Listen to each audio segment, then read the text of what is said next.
All right, everybody, back with another one.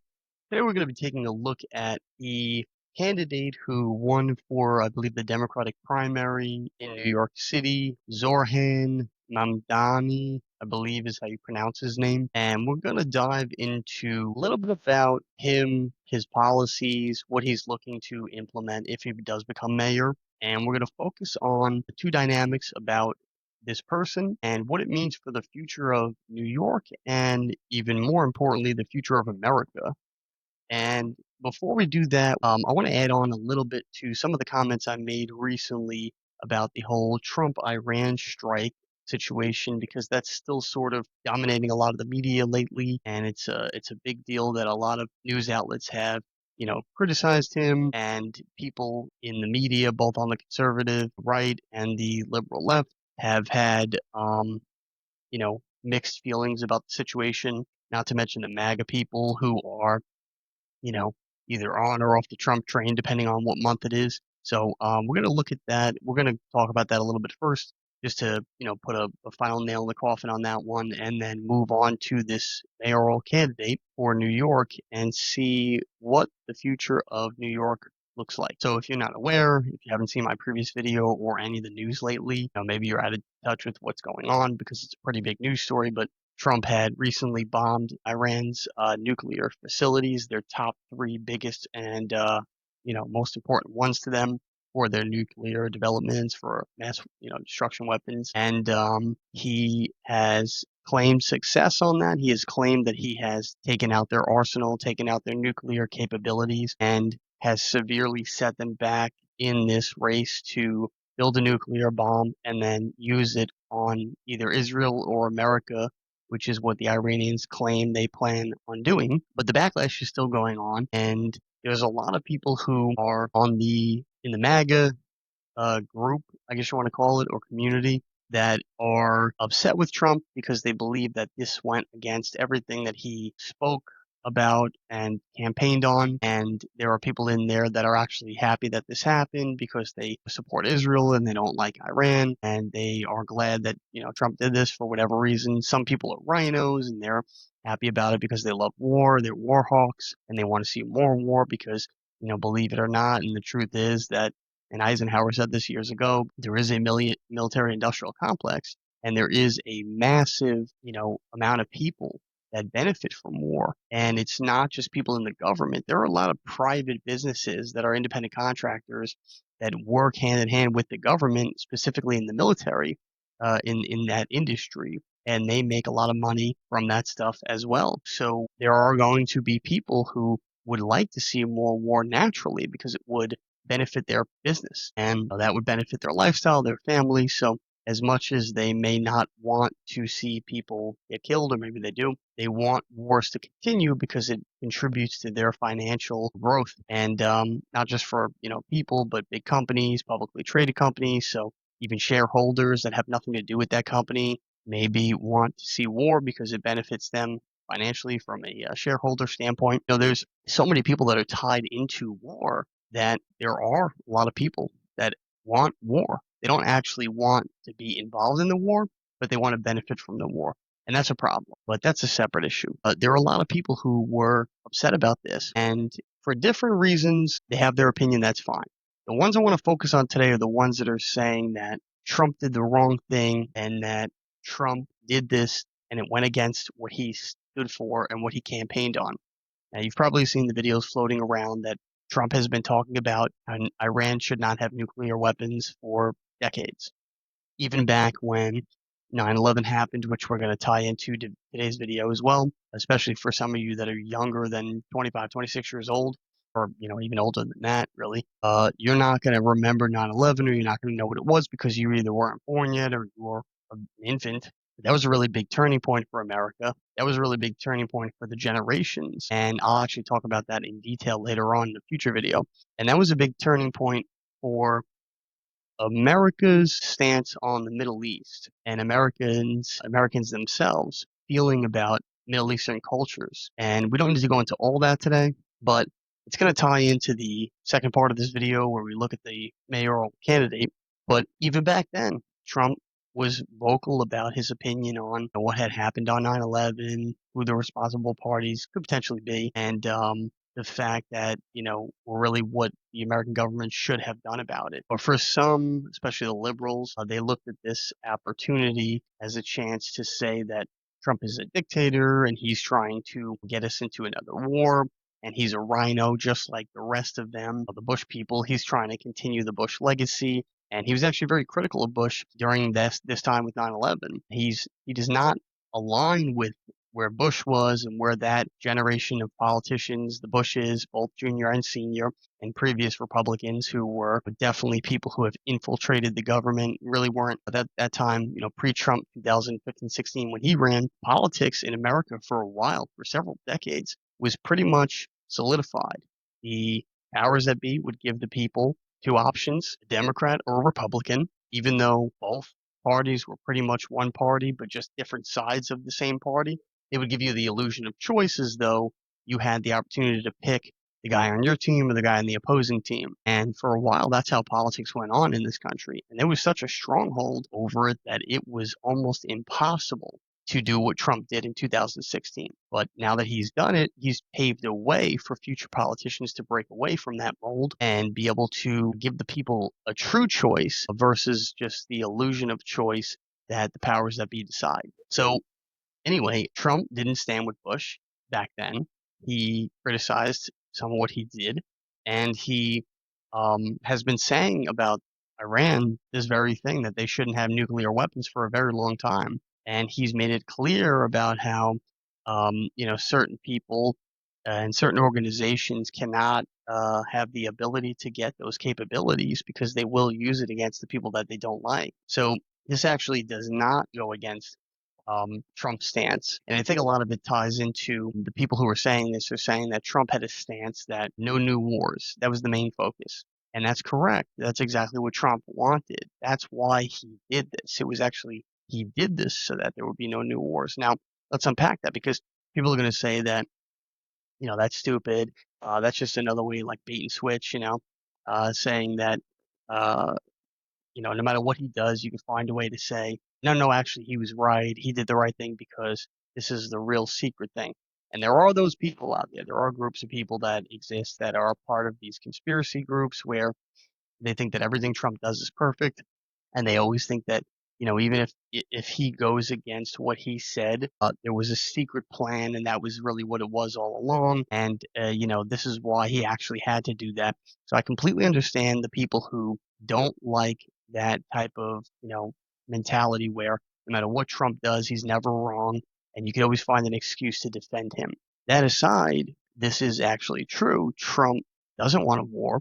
This doesn't go against his stance on that, and he did the right thing. And I'll paint an example of that just to make it a little bit clearer. You have to understand context too, because not everybody's going to agree with this, and that's okay.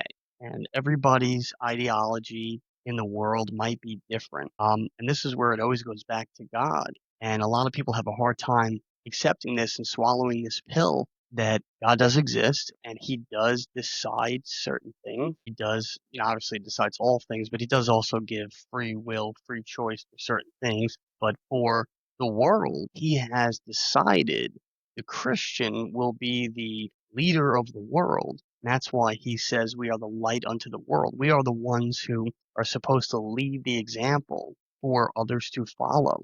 And that doesn't just happen with faith or religion itself or the spiritual side of our lives. It includes the physical realm as well. It includes the way that we do things in our home lives, the way that we do things in our work life, the way that we do things in our country, in our nations. And we are not only supposed to be the example to the world, but we are supposed to be the leaders. We are supposed to be the ones that um, ultimately, at the end of the day, we are the decision makers for certain things. Now, obviously, if you're in your own country and it's not a Christian nation, yes, you're going to live under the rule of whatever that governing body is, or whatever your political system is, or whatever the culture that your community has decided is the way of life. But in America, we are a Christian nation by creation. The original creation of this nation pre-America, from the late 1400s when Columbus came here up until today. We were designed and created to be a Christian nation. God created America as a place for Christians to have a home and to be the first actual Christian nation in the world. With that, he also called us to be a light unto the world for all other nations. And we are supposed to be the leader for other nations as well. So they can govern their own way, they can do what they want. And this is where there's a lot of criticism from the rest of the world. And it's understandable that there are a lot of people who aren't Americans that can't stand Americans because they think that we are entitled or they think that we think we're the boss of the world. That's not totally true, but a part of it is true. Americans at their core see themselves as the leaders of the world. And that's why God has blessed this nation to be the greatest, to be the biggest superpower in world's history, to be the example for other nations to not only want to come to, but to want to live the way that we live and have what we have in terms of freedom, in terms of our constitutional God-given rights, and many other things. But with that, we are supposed to be the leaders of the world, and we are supposed to be, and Trump is a great example of this, the peacemakers, but also the strength that the world can lean on to make the difficult decisions and lead by example or defend those that are weaker than others that need that type of support. And that is not just at a national level, at a nation level, but it's who we are as individuals, as people, right? It would be no different than a homeless person on the street or a person who is getting beat up and bullied by a bunch of people. Americans in our heart, I'd say probably 7 or 8 out of 10 times, if you're a really, good person, you're a true American and maybe even a Christian, you have it in your heart to want to help that person. You have it in your heart to want to defend them, stick up for them. America in many ways is the biggest, dog on the block, but at the same time, we are the underdog. We are the ones that have proven ourselves time and time again against bigger and greater nations throughout history. It's our spirit that allows us to continue on and be able to defeat all the forces that come against us because in the Bible it says, if God is with you, nothing can stand against you. And he has proven that time and time again throughout history with America. And Trump is a great example of that leadership even if he himself is not a through and through Christian, completely perfect, which I think what a lot of people want him to be, but he's not God, he's not Christ. He is a good example of what a man should be, a representation of how a leader should be. And so we do have that type of authority over the world to be able to make the final call, make the final decision, not the initial decision. And if you look at the war with Israel and Iran, they're battling for countless amount of time now. And America has yet to step in until now. And, in some other ways we have, but not physically with weaponry. But the battle is allowed to rage on because it's between those two nations. And America really doesn't have anything to do with it other than to be the big brother of the world, to be the ones that stand next to the little brother as he's fighting his battle. Maybe he lets him go a couple rounds in the ring with the bully just to let him build up his own strength and self-confidence. But at the end of the day, if the bully pulls out a knife, the fight is over. You can't let your brother get stabbed to death just to learn a lesson because the lesson would be irrelevant if he's dead, right? That's where America's role is in the world. We're not supposed to be involved in foreign affairs, but we're also not supposed to, as people who are called by God, let the world blow up because we're isolationists and we have our own life, we have our own country, we're great, we don't want to be bothered by anybody, so we're going to build our walls and block everyone out. And if the whole world burns, as long as we're standing, we don't care. That's not America either. And there are some people who are America only, and that's not how it should be either. We should be a nation that puts America first and focuses on this country first, as every nation should in their own country. But in the end, if we have to get involved in something for the betterment of overall humanity, that is something that God has called us to do. Now, there's a lot of people that are against war at all costs, and I went over that in my previous video. And it even says in the Bible there is a time for war, which is something that I don't think a lot of people who are against war have read, because there is a time for everything. At the end of the day, we hope that there are no wars. We hope that there are no additional conflicts that pull us or other nations in the world in, or that there's no World War III that starts. At the end of the day, if there has to be a war to defend, this nation or the world from blowing up, then that is something that America is going to have to do. And for all those people that are dead set on, absolutely no wars ever, America was founded on a war, the American Revolutionary War. If we didn't fight that war, we would not have freedom and independence today. We wouldn't have a constitution. We wouldn't have a Declaration of Independence. We would not have anything. So you cannot say no wars ever. Now, that aside, I do understand there is a fatigue from so many wars back to back for such a long period of time that there are people that are just so sick of it. They don't want to deal with it anymore. They don't want to see any more wars. They're tired of people that they know and love, or maybe even don't know, but know that they're a part of this country, going off and dying to wars where they fight for, oil and jewels and dumb stuff like that, or just egos with, politicians that think they know best and really just want to rule the world, um, are willing to send, other people's children that they don't know to go die to fight for their ego. We don't want any of that. And any good self-respecting American would never want a war like that. And so I understand the fatigue. I understand why there are people out there that are tired of wars and they're just so sick of them that they would rather see no war ever again, no matter what, at all costs. Unfortunately, that's not how the world works. And America was not called to be that type of isolationist country where we don't care if the whole world burns to the ground as long as we survive. That's selfishness, and that's not a Christian trait. So for all of you people who are no wars at all costs and also call yourself a true American or a Christian, you should rethink that. It should be war is the absolute last result of trying everything else. And the nation will know when the time comes where they have no choice but to go to war. The people will hopefully know in their hearts. Again, this is all about turning back to God. If the people really truly turn back to God, the Holy Spirit will lead us as to when a time comes where war is inevitable and we have to do it for the betterment of humanity and our future children, then we'll know that. But if we're blinded by the wicked ways of the world, we're not going to be able to see when that comes or if it even does come. But I just wanted to break that down. And I want to paint a picture even further as an example as to, what Trump really actually did in all of this. It would be like this. If you have three neighbors, one is living in a nice, beautiful house, America. One is living in another house, their neighbor, Israel, and another one is living in another house, their neighbor, Iran. Now, this is just an example to break it down. It's not going to be a perfect exact match, and we're not literally neighbors on the map, but it's just to make an example of what Trump actually did in this and why what he did was not only right, but it was righteous. You have the two neighbors fighting, Israel and Iran, and they got their weapons, they got their arsenals in their home, and you're all in the same street. And their fight escalates to no longer yelling at each other and threatening each other, but just shooting at each other. They're shooting out their homes, they're shooting out each other's windows, shooting at the doors and stuff. And luckily, so far, nothing has hit your home, America's home. But this war is raging on. These guys don't care what casualties they have going on. They're going to continue to battle and to fight because they both have an agenda to fight to the death and eliminate the other. Okay, that's war. Take out the competition at all costs and eliminate them completely. It's short-sighted thinking, but it is the way that war works. Now, at this point, you're telling them both, try and make peace, calm down. I don't want this fighting on our street because I live here too.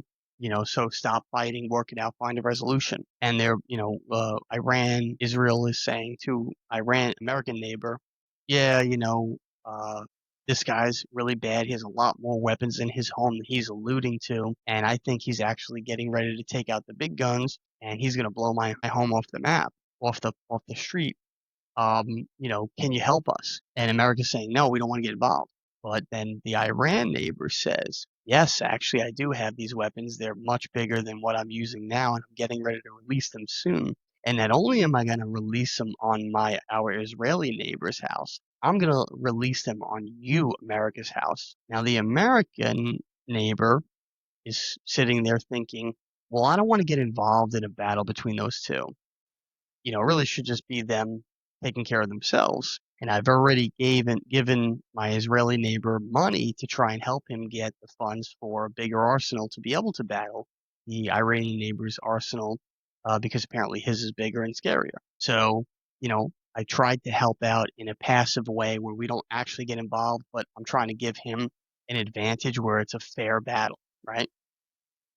Um, but at this time now, the Iranian neighbor is not only telling the Israeli neighbor he's going to wipe him out, but now he's threatening me. And I can't allow a threat to just go overlooked because if I don't do anything about it and the day comes where it becomes true, he's going to take out everybody on this block but himself. And I could have prevented that.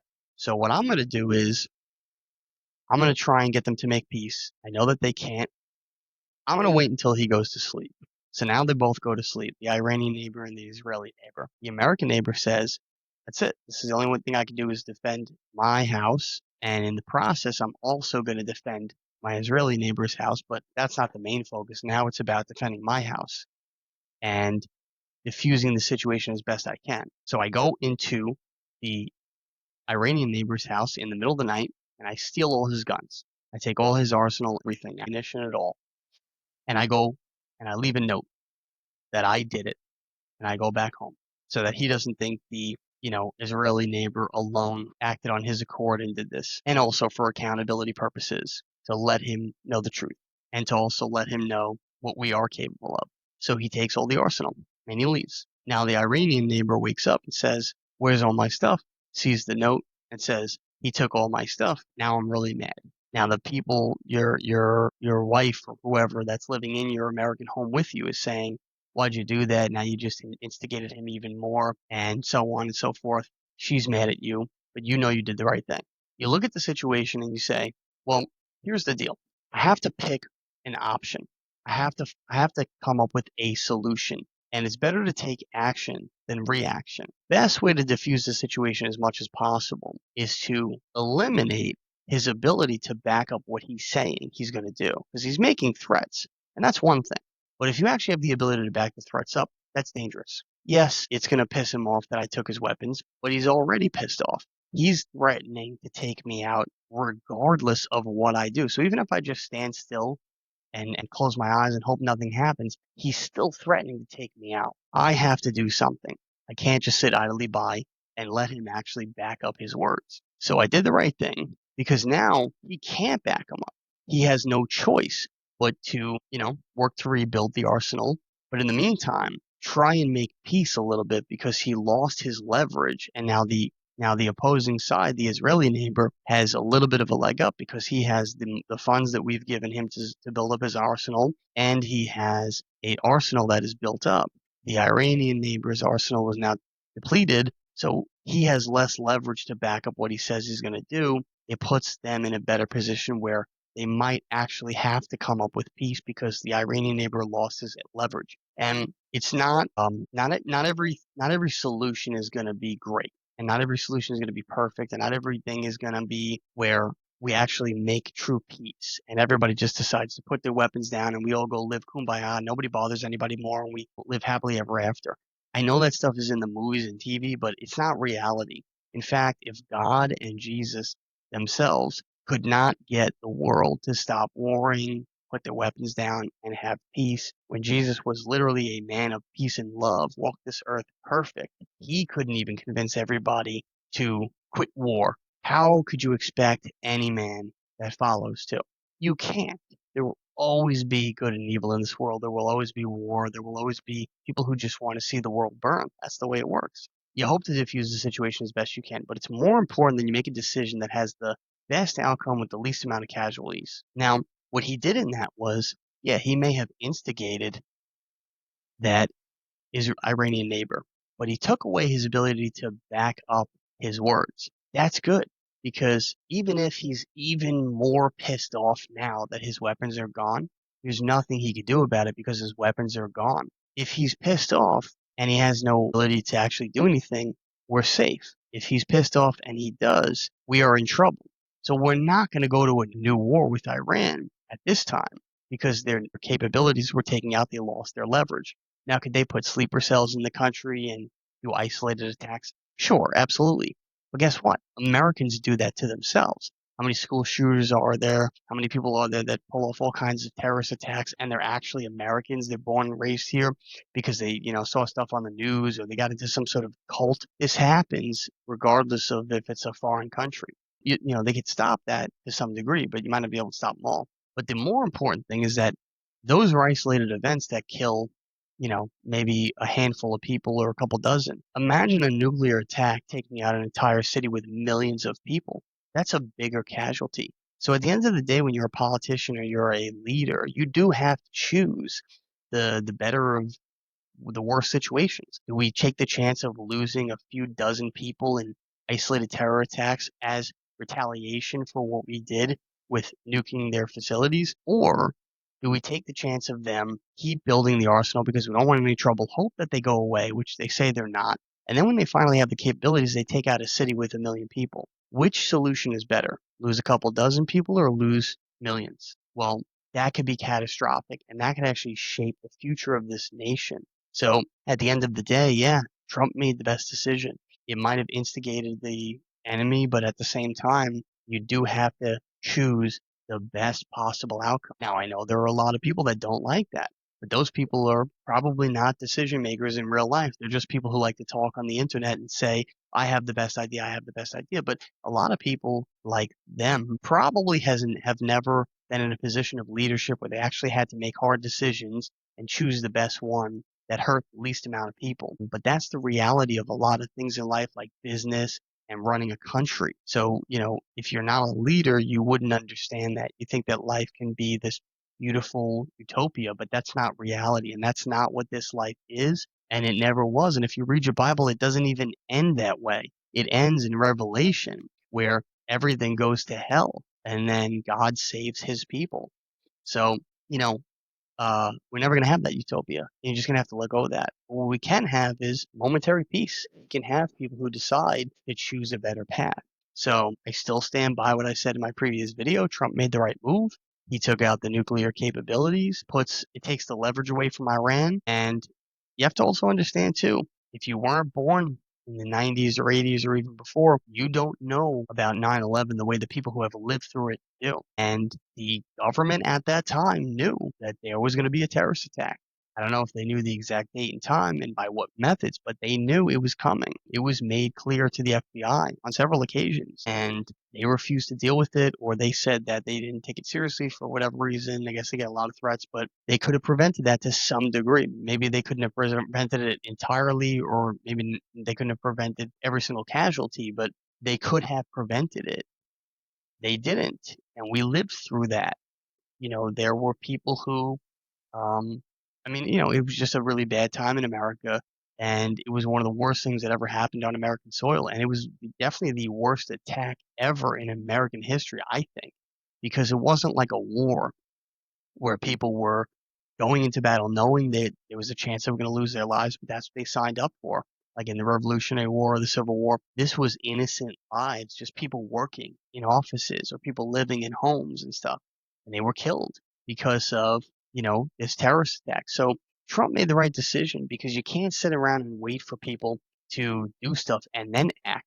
That's a weak position. You got to take action, neutralize the threat before it happens. And then you know what? Yeah, you're gonna upset some people that because they didn't want you to do anything at all. But those people don't understand what it takes to be a true leader or what it takes to run a country. Not that I do either, but I understand it to a degree. And you just have to accept that you're not going to please everybody all the time. If God can't do it, there's no way any man can. So in this situation, Trump probably just chose, I'd rather have a few people mad at me now and the people in my country live than millions mad at me in the future because I didn't act sooner when I should have. So that's pretty much all I'll say about that. I just wanted to add a little bit more to that because I thought that, I see a lot of people online talking about this and they're still so against Trump for what he did. But if you found out there was an ulterior path that our future could have gone down where if he didn't do this, it would have cost the lives of millions of people. Everybody would be thanking this man now and giving him a friggin' peace prize. But obviously, you can't see the future and you can't see alternate realities. So we just have to accept that this was probably the right decision, and hopefully most people can come to terms with that.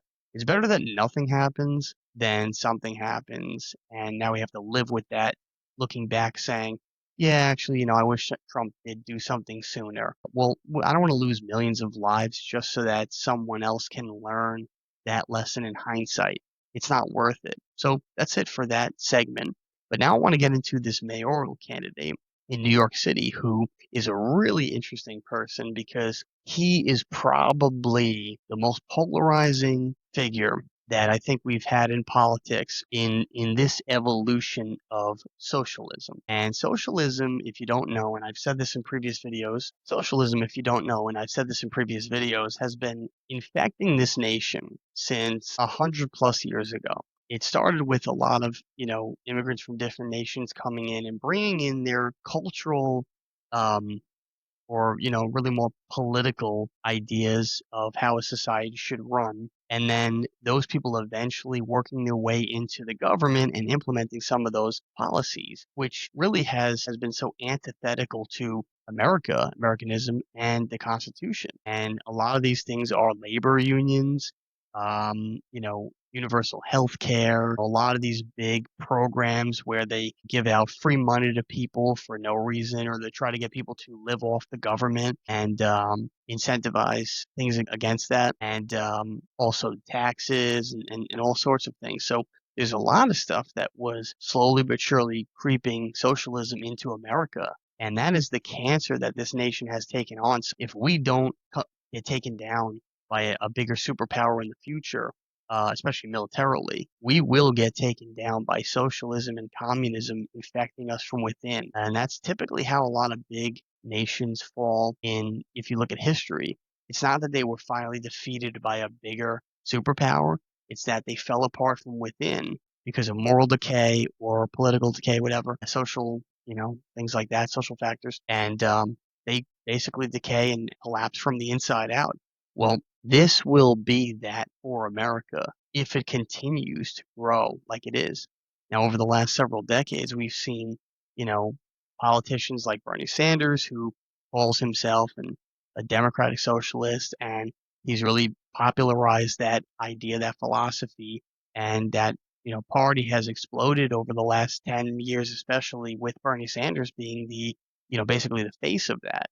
And then some others like AOC, who sort of spawned out of that as well. But now you have this new guy who is an interesting character because he is charismatic to a point. He does have a certain look that you know people can find him intriguing, and maybe see themselves voting for him based on stuff like that. But we've made that mistake in the past. But you have this guy who is he won the Democrat primary, I believe. He beat out Cuomo, and he became the front runner for the Democrat Party in New York City to run for mayor. And he is a self-declared democratic socialist. So he's basically saying he is a socialist and he wants to bring socialist policies to New York City. So we're going to take a look at him now and go into a breakdown a little bit about who he is, and then we'll tie that into what I was talking about previously and wrap it up from there. So first, I have some notes here just to give some context as to who he is, break down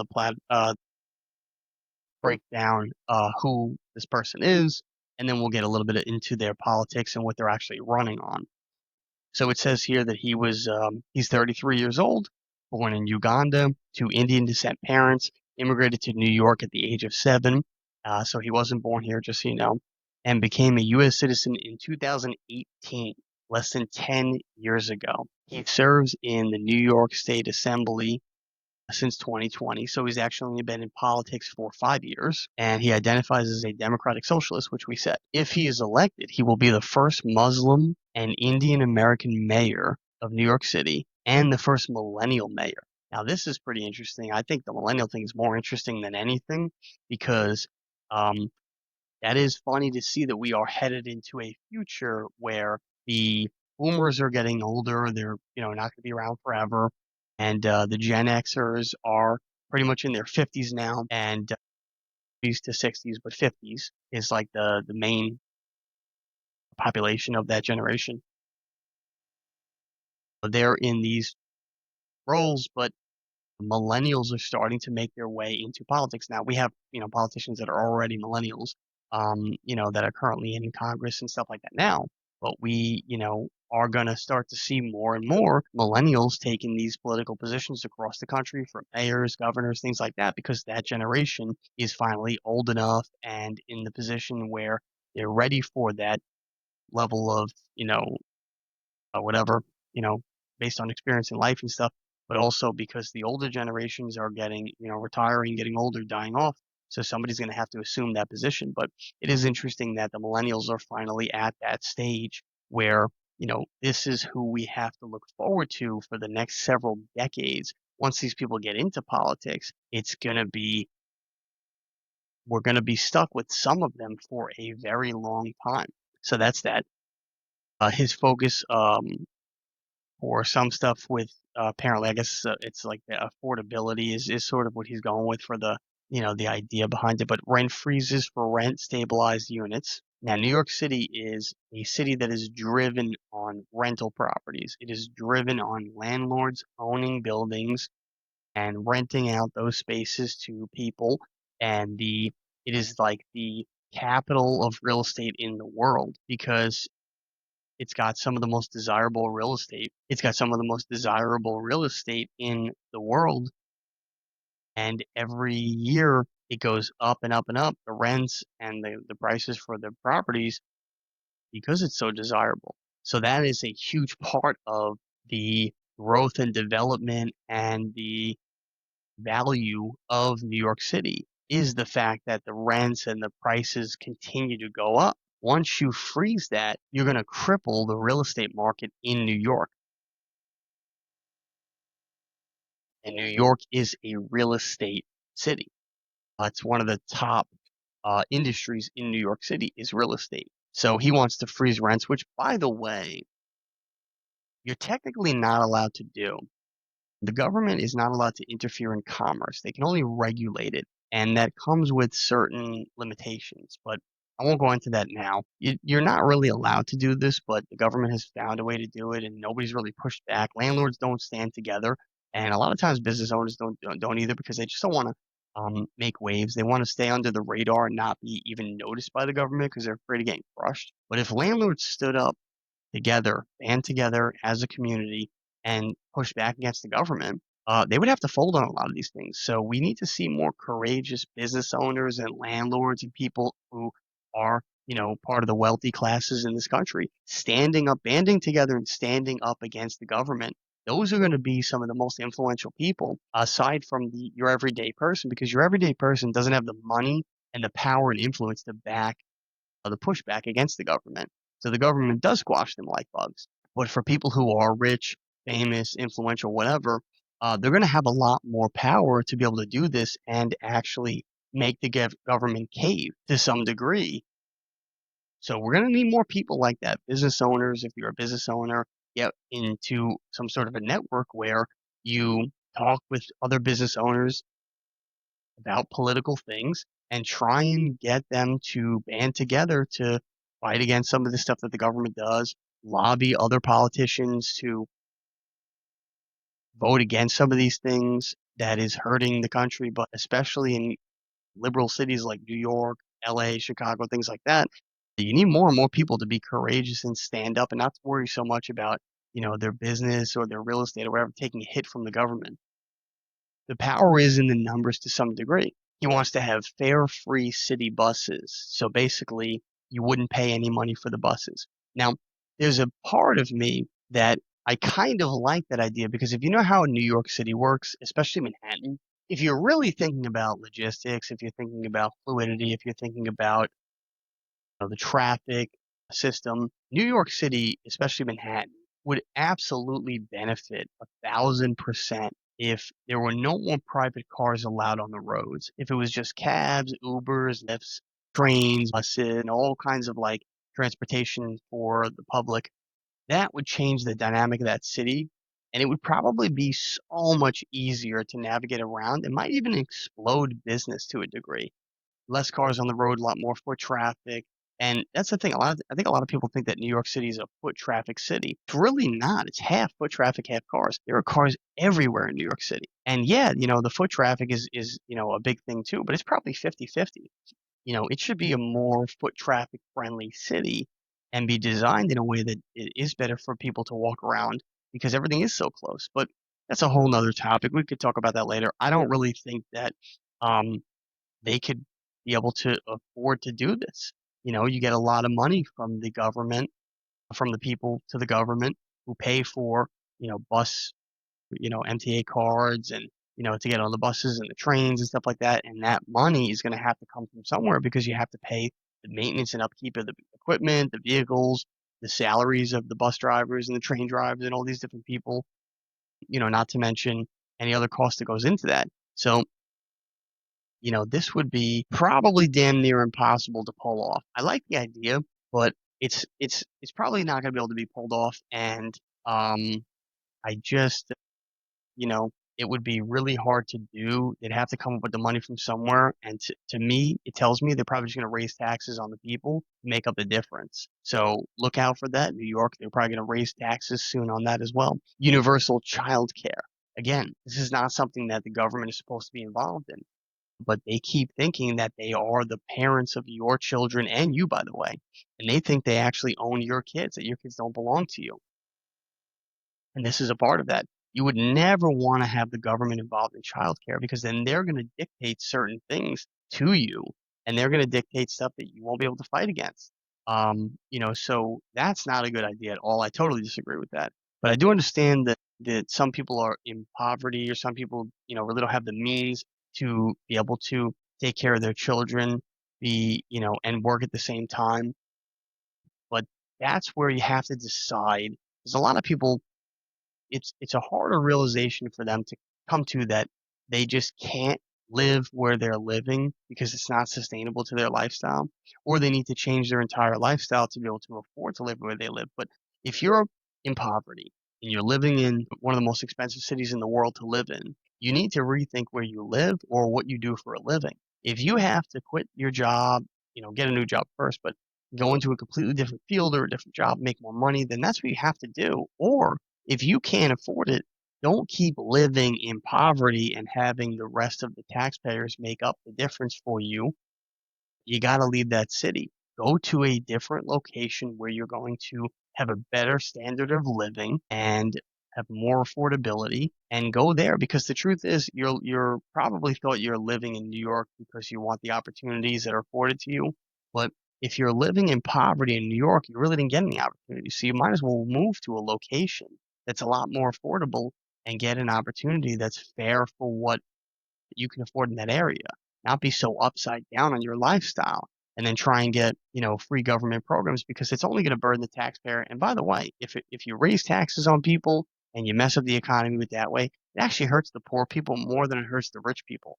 So every time they do this, these people really don't understand how economics works. City-run grocery stores. Now, this is something that I think is absolutely asinine because only in a communist country does the government run private enterprise. In America, this is not even allowed. You're not allowed to have the government interfere in commerce. And this is not regulation. This is them running it. So they're not regulating. This is an actual interference in commerce. They're not allowed to run private, companies like this. This is something that they're absolutely trying to pass socialism, communism in America. And they're doing it through now trying to have active businesses that they run. This will not work out well. They're going to interfere with the supply chains for groceries. They're going to demand certain prices that they receive. And I don't even know how it would work because a lot of companies probably wouldn't even work with them. They would say, we don't want to work with you. Why would we choose to work with you? You're going to try and make us have to give you things at a certain cost so that you could have the price be a certain price for, your customers at the end result. But this is America. We don't have to work with you if we don't want to. So I don't really see how that would work. I don't even think it can be done, to be honest, but he's claiming that he's going to implement this somehow. So I'd be interested to see his plans on that. Building 200,000 affordable housing units. Well, this is something that every politician that was in New York does. They always build, everything is always building more and more and more and more. And that's a city that's building up. So it's like almost infinite how much you can build because there's only so much land mass, but the air, the skies is almost infinite. So if they can continue building buildings higher and higher, it's almost infinite how much real estate can be built in New York City. Imagine every single square foot of New York City being a building the size of, World Trade Center building. I mean, you're talking about endless amount of units for people to live in. And that's probably where that city is headed, to a city in the future where the skyscrapers are so high and they're everywhere that there's just endless amount of units for people to live in. And you know, that's probably just what it looks like, just maybe from thinking about like futuristic type things, futuristic movies and stuff like that. But yeah, I can see it happening because so New York City also is a very great place to build because it's the foundation is a very strong bedrock. So you can build a lot of big stuff there, and it really wouldn't hurt the infrastructure, the land, the structural integrity of it. It would hold up.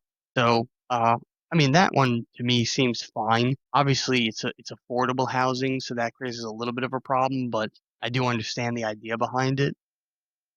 And then another one is economics and taxes, funding through wealthy corporations. All right, so that's another thing. They're trying to tax the rich. They keep doing this whole thing, tax the rich, tax the rich. You can tax the rich all you want. The rich are always going to find a way to offset those taxes by having more write-offs, more depreciation, more everything that would give them more tax benefits. And all that's going to do is put more burden on the poor and middle class to make up the difference because the rich will never pay taxes in the same way that the communists and the poor hope that they will. It doesn't work that way. They will always have an out, and it's just not going to work. The people who are backing him right now, apparently, this is what I've gotten from research online. Who knows how accurate it is? And I really didn't do the deep research on if these people actually back him. But what I have here is Bernie Sanders, AOC, Brad Lander, and Jerry Nadler. So these people are backing this guy.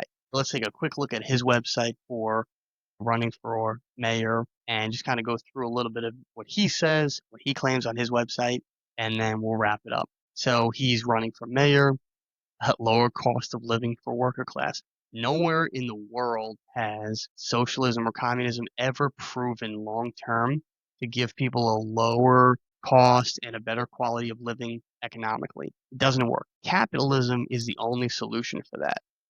But, they'll keep trying because really it's not about helping the people live better and at a lower cost or, giving people a more fair life.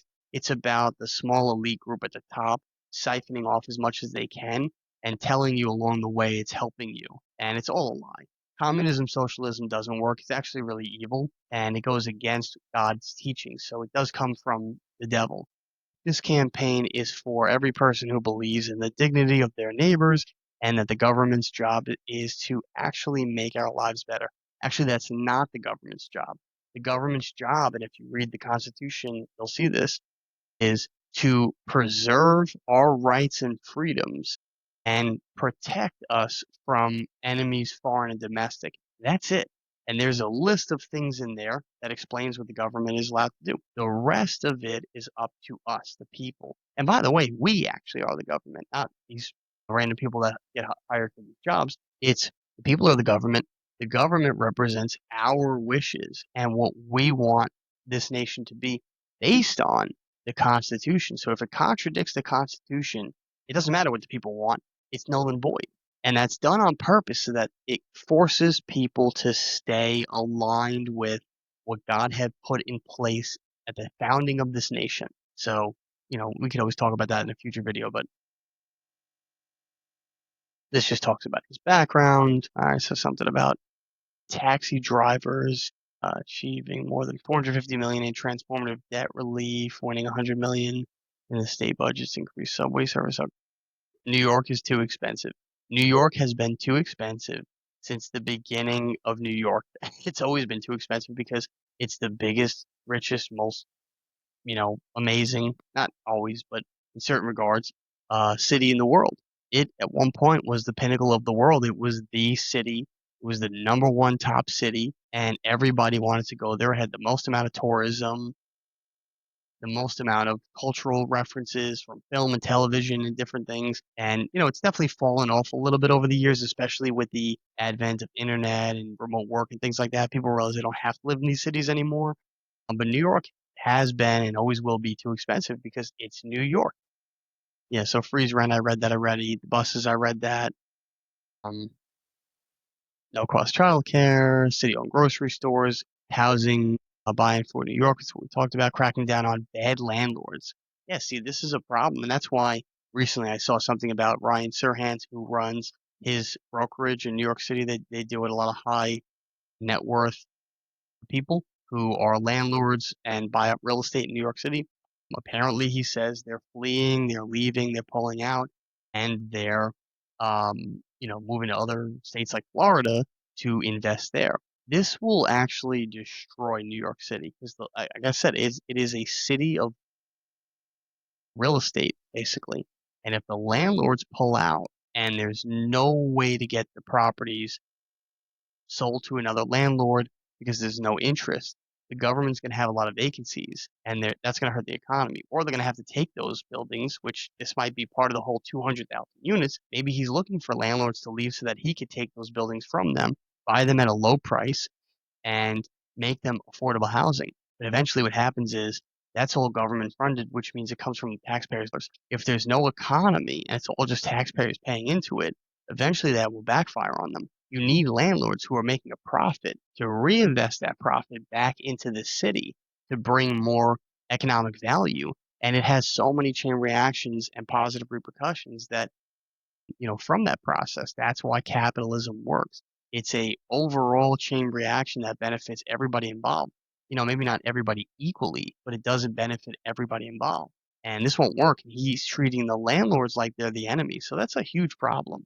But yeah, just all kinds of stuff. Democratic Socialists. It was endorsed by these people. So we got Bernie Sanders, Jerry Nadler, like we said, AOC, and then here's a few other people. So that's that guy Bradlander that we said. Tisha James. Yeah, so this is interesting. This is going to be an interesting one. We're definitely going to see how this all turns out. And I guess a bunch of these unions and stuff endorse him, which, by the way, makes sense because unions are socialists. And I can't believe after all these decades, they're still voting in unison because of all this stuff. That's a whole long story about how the unions got duped into voting Democrat all the time, no matter what, even if the people are Republican, which this happens a lot with the blue collar unions like the police, the fire. 90% of those people are conservatives, but they'll vote Democrat because they're put pressure on by their union to vote Democrat. And that really is a scam. You're not allowed to force people to vote a certain way. Sad to say, a lot of these police officers and firemen cave because they consider their job in jeopardy if they don't. And, they really should be standing up against this stuff. So, yeah, all these different organizations, a lot of social organizations, socialist ones too.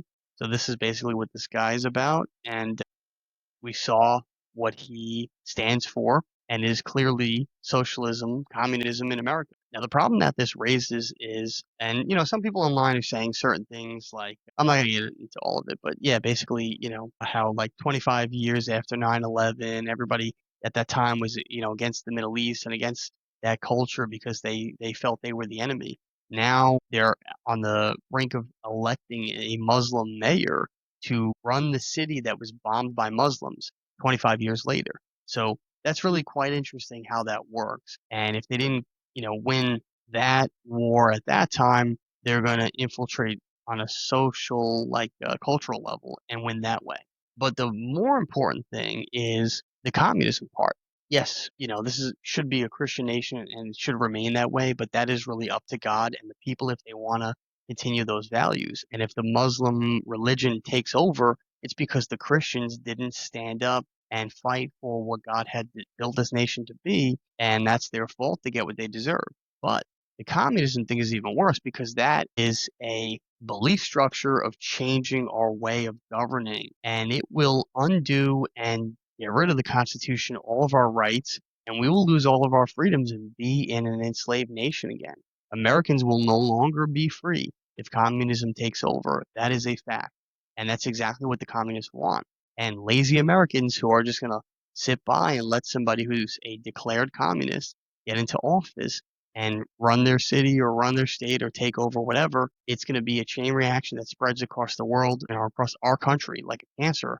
But they kind of get what they deserve. If they don't stand up and fight against this, they're going to get what they deserve. And there's going to be no undoing it for a while because the mayors tend to stay in there for a pretty good amount of time. So yeah, that's just a warning to New Yorkers. Definitely, if you don't want to see communism come to New York City, and it already kind of has, but if you don't want to see it get a lot worse, do everything you can to vote and rally your people to vote against this person. Otherwise, you will have a communist mayor for the first time officially declared in New York City, and that will be a chain reaction. If it happens in New York, it will likely spread across the country because New York tends to be the epicenter. So, but that's it for this video. Don't forget to like, follow, subscribe, all that good stuff. I always say, just as a reminder, I know some people, they say it and it's, whatever, they just say it because they are trying aggressively to get people to subscribe to, grow their channel, which is completely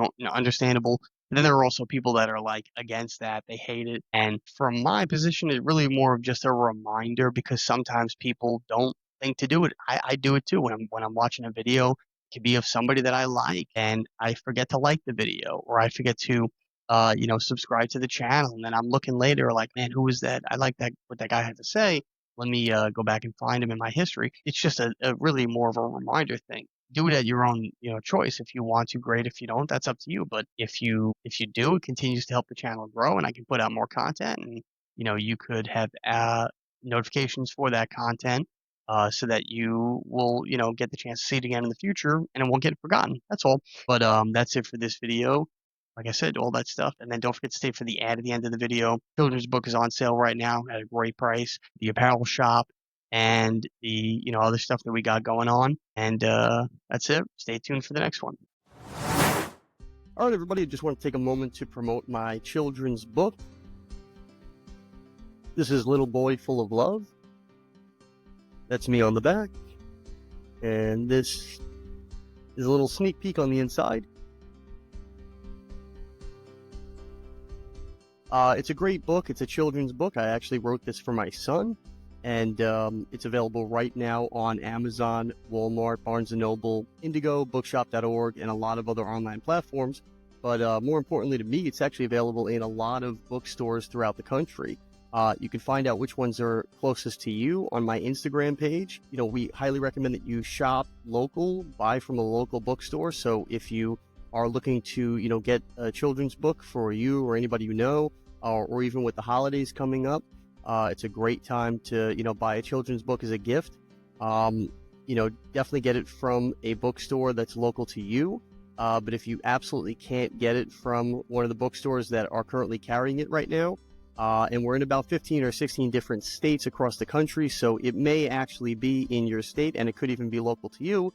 But if you can't get it from the physical bookstore, check out our Amazon storefront. The book's available on there right now. And like I said, with the holidays coming up, you may want to do your Christmas or Hanukkah or holiday shopping early. And you can even order it from our Amazon storefront and ship it directly to whoever you're gifting it to. But it's available on those platforms, Amazon storefront and bookstores and other websites that I mentioned. But I want to take a moment here to look at the storefront just to give you an idea of some other stuff that we have available on there. These are products that we highly recommend. They are things that we use in our daily lives, and it's all organized by category. So it's a lot easier to, shop for the holidays and specifically for things that interest you, particular categories. Available right now, many different items on our storefront. If you can see here, 61 items just in women's apparel, fall decor, because right now we're in fall, 26 items, kitchen items, baking specifically, things for around the house, children's toys, even stuff for parties. If you're trying to save money on a party and throw in your own, occasion, you can even buy some cool gadgets here to help you, put on a better party. Health and wellness items here, even stuff for Christmas. And there's the book right there.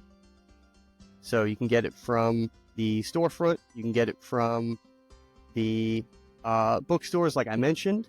But it's available on all these different platforms. It's really easy to find and gift to somebody. Also, I want to show you the apparel shop. And these are some clothing items that we actually produced. So if you're looking to get some cool apparel items, shirts, hoodies, long sleeve, short sleeve, leggings, even accessories, cell phone cases, women's makeup bags, fanny packs, coffee mugs, all different types of stuff, even some, art, all different categories here: apparel, homeware, accessories, drinks, even digital items. It's all on this store, healthybodygoodssoul.com. Anything that pertains to you or somebody that you're looking to get a gift for the holidays. A lot of great designs on here, a lot of cool designs that we actually custom created. Stainless steel water bottles, especially now with the fall and winter. A lot of cool hoodies and long sleeve shirts. This is a really cool one, I think, for women. The original Be Your Soul apparel, that one's actually really popular. People tend to like that. This one's one of my favorites. The free shirt. It's the American flag, and it says free, and that says not property of the United States government. That one's pretty cool.